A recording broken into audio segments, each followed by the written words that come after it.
वेदों तथा श्रीमद् भगवद गीता का प्रचार करने वाले हमारे चैनल सनातन धर्म ज्ञान गंगा में आप सभी का स्वागत है। मेरे प्यारे कृष्ण भक्तों, आज हम श्रीमद् भगवद गीता से अध्याय 7 के श्लोक 28 को भगवान श्री कृष्ण जी की कृपा से सरल रूप में समझने का प्रयास करेंगे। जय श्री कृष्णा।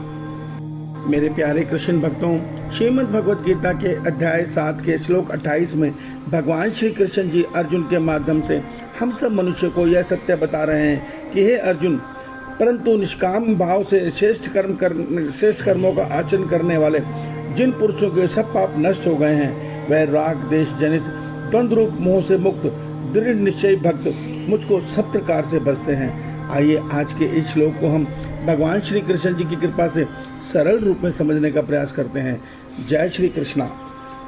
मेरे प्यारे कृष्ण भक्तों, आज के अध्याय 7 के श्लोक 28 में भगवान श्री कृष्ण जी अर्जुन के माध्यम से हम सब मनुष्यों को यह सत्य बता रहे हैं कि हे अर्जुन, जब तक मनुष्य निष्काम भाव से संसार की सेवा, जन की सेवा में अपने आप को निष्काम कर्मयोगी नहीं बनाता, तब तक मनुष्य के पाप नष्ट नहीं हो सकते।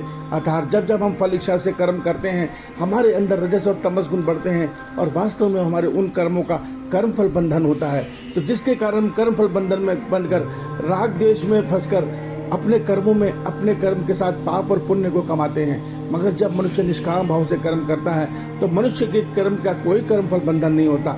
भगवान कहते हैं ऐसे कर्मों से मनुष्य के पाप धीरे धीरे नष्ट हो जाते हैं और ऐसा ही मनुष्य परमात्मा की निष्काम भक्ति का अधिकारी बनता है। ऐसा ही मनुष्य परमात्मा को सब प्रकार से भजता है।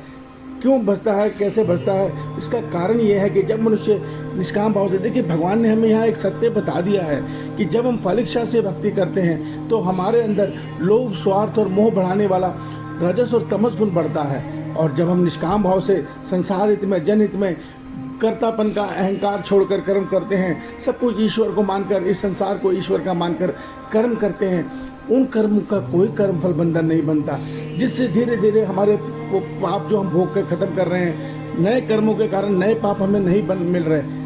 वास्तव में तब मनुष्य को सच्ची भक्ति का अधिकार तभी मिलता है क्योंकि अंतर्यामी परमात्मा सबके हृदय में बैठे हैं। देखिए एक सत्य को समझिए, आप फल इच्छा कर रहे हैं और कर्म कर रहे हैं, आपकी मन की इच्छा क्या है? हे ईश्वर, मुझे संसार के सुख प्राप्त हो, मुझे संसार का सुख वैभव प्राप्त हो, मुझे संसार में नाम सुख वैभव प्राप्त हो।